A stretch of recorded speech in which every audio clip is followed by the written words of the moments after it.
বন্ধুরা, আপনারা দেখতে পাচ্ছেন যে আমি জানি না আকাশে রামনবমী উঠেছে।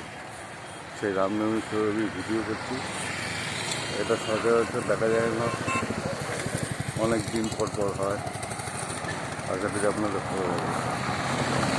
আজকে এই কল্যাণীতে এটা দেখা দিয়েছে, আমি কল্যাণীতেই যাচ্ছিলাম, তাই একটু ভিডিও করলাম।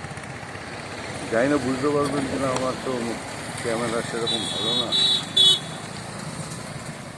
দেখে আপনারা আনন্দ পাবেন। ঠিক আছে, রাখছি।